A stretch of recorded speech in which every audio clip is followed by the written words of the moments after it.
Saludos desde Euronews. Este viernes las manifestaciones masivas en distintos países del mundo han definido un día de enorme dureza. El apagón de Internet aplicado por las autoridades de Bagdad impide saber el balance de muertos diarios por la represión de la policía. Ya queda olvidado el motivo inicial de la protesta, el recibo de la luz triplicado. Ahora hay rabia y frustración. Dependiendo de las fuentes se exhiben balances de muertos en la calle muy distintos. No hay cifras contrastadas, pero la represión es masiva. Solo a primera hora la policía bagdadí mató a tiros a 3 manifestantes cerca de un puente estratégico de la capital iraquí. Ha sido el principio, pero al tiempo, protestas en Bolivia, Colombia, Santiago de Chile, Hong Kong, Argel. Hay bastante más. Les ofrecemos las claves del día en 15 minutos. Ataúdes entre gases lacrimógenos en Bolivia. La policía disuelve una marcha que llegaba desde el Alto portando los cuerpos. El gobierno boliviano acusa de terrorismo a Evo Morales. Multitudinarias manifestaciones en Colombia. Centenares de miles de personas participan en las protestas contra la política neoliberal de Iván Duque.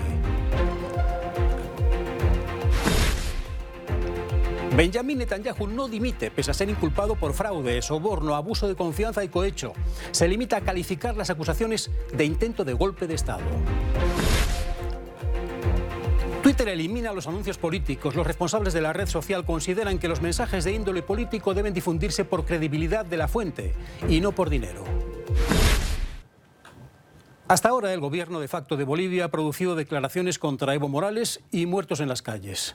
Este viernes el gobierno ha acusado formalmente al expresidente de delitos como terrorismo y sedición, con base en pruebas como una grabación en la que supuestamente incita a bloqueos de ciudades bolivianas. La misma presidenta interina Yanín Áñez, que eximió de responsabilidad a policías y militares que usan armas de guerra en la represión de manifestaciones, ha enviado un mensaje al pueblo boliviano en el que lamenta las muertes de manifestantes. Graves acusaciones formales de terrorismo y sedición contra Evo Morales. El gobierno interino de Yanín Áñez en Bolivia argumenta que tiene pruebas contra el exmandatario asilado en México y ha presentado una denuncia ante la Fiscalía de la Paz.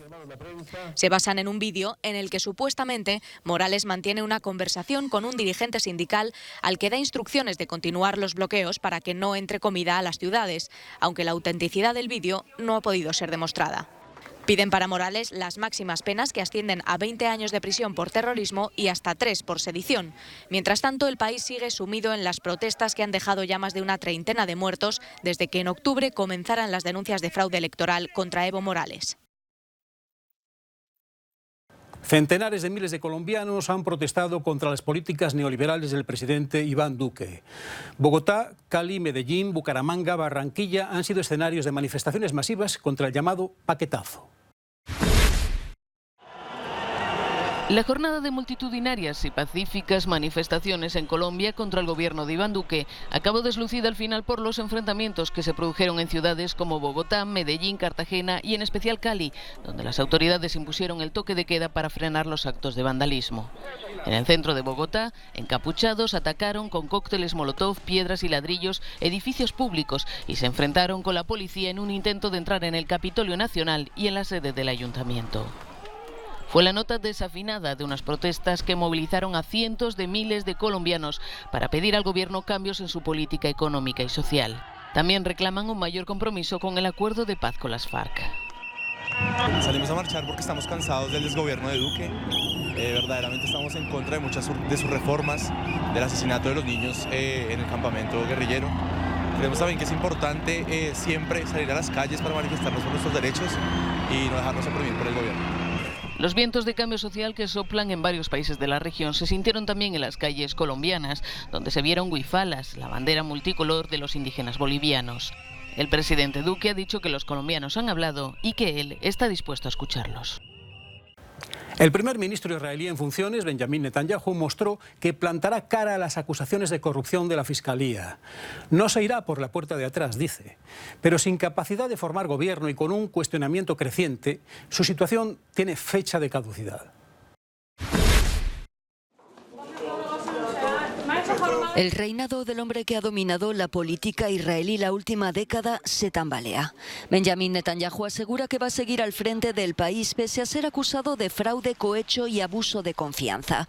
Considera las acusaciones una caza de brujas y pide investigar a los investigadores. Esta noche estamos presenciando un intento de golpe contra el primer ministro con falsas acusaciones y un proceso de investigación sucio y sesgado. No dejaré que la mentira triunfe. Seguiré liderando el país de acuerdo con la ley, con la responsabilidad, devoción y preocupación por la seguridad y el futuro de todos.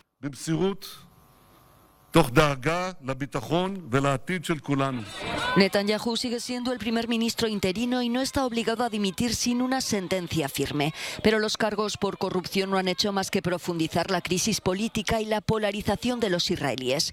Sus detractores se concentraron ante su residencia para pedir su renuncia.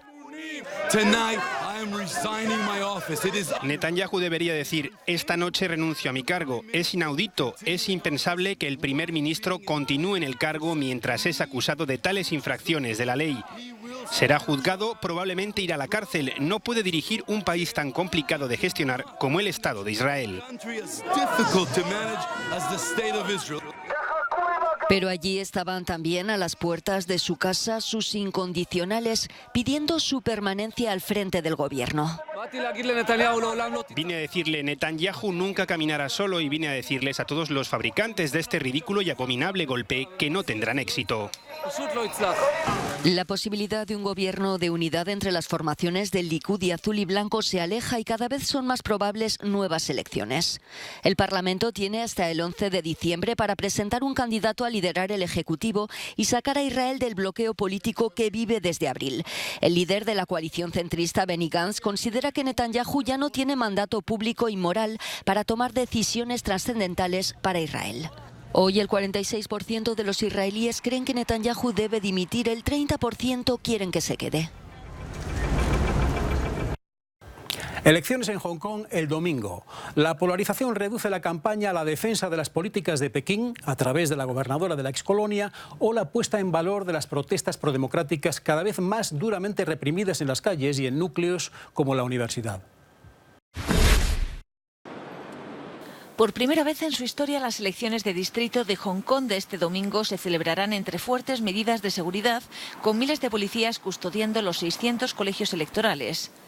Ha sido una campaña dura para los candidatos que han sufrido insultos y amenazas en medio de un clima de tensión y violencia. No puedo aceptar que se dispare gas lacrimógeno en todas partes y que la brutalidad policial vaya en aumento. Creo que hice bien en marcharme, ya no me siento mal por lo que le ha pasado a la organización para la que trabajaba, pero no puedo ignorar lo que ha pasado. Los comicios se ven como una especie de referéndum y los resultados son muy esperados después de 5 meses de protestas cada vez más violentas. Esta vez las elecciones van a mostrar a los ciudadanos y a otros países lo que de verdad piensa la gente de Hong Kong. Mientras, en la Universidad Politécnica de Hong Kong, decenas de estudiantes siguen aún amotinados en su interior tras 6 días de asedio policial. Según los agentes, entre 50 y 60 jóvenes resisten escondidos y se niegan a salir a pesar de las malas condiciones en las que se encuentran y el trabajo de los mediadores. En los últimos días, la policía detuvo a más de 1000 estudiantes que se atrincheraron el sábado en universidades, pertrechados con cócteles Molotov y flechas.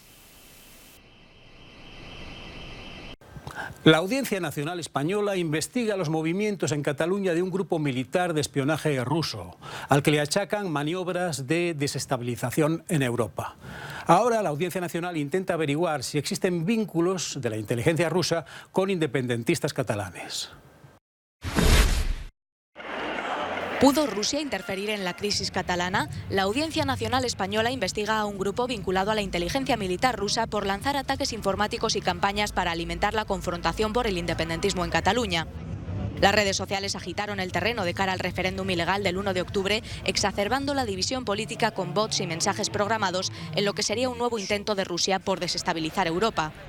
Según la investigación a la que ha tenido acceso la periodista de la cadena SER Pilar Velasco, es una red formada por el espía Sergei Fedotov y otros 4 agentes. Se le investiga porque tiene entradas en España precisamente en noviembre, un mes después del referéndum irregular que se celebró en Cataluña en el año 2017. Se trataría de una unidad de élite dedicada desde hace una década a la propaganda. Las sospechas se centran en que la célula pudo infiltrarse en el independentismo catalán, igual que lo hizo en otras crisis europeas, aunque Rusia intentara borrar su rastro. Ahora se les investiga en España, pero inteligencias de varios países europeos ya les tienen señalados como autores de otras operaciones de desestabilización, tanto en Gran Bretaña con el Brexit, como el envenenamiento de Skripal también en Gran Bretaña, como labores de desestabilización en Bulgaria. Esa injerencia se habría dado no solo a través de la inteligencia rusa, sino con flujos de dinero transferido desde 3 bancos internacionales y 2 entidades de Rusia. Además, las pesquisas que está llevando a cabo la Policía Nacional tiene que ver con la investigación y localización de transferencias millonarias que se pudieron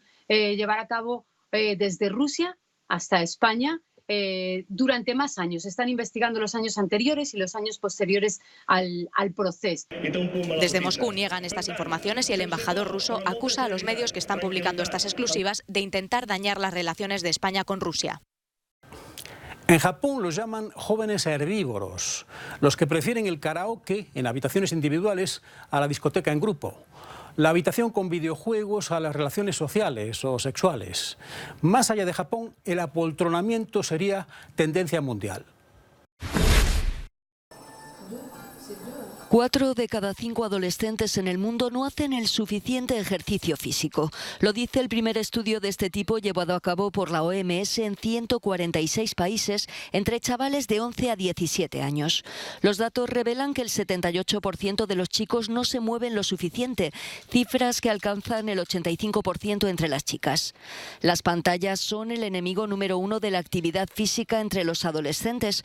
Aunque las cifras han mejorado 2 puntos entre los chicos en los últimos 15 años, las de las chicas siguen estancadas por razones culturales y por el temor por su seguridad, por ejemplo, para desplazarse en bicicleta o a pie.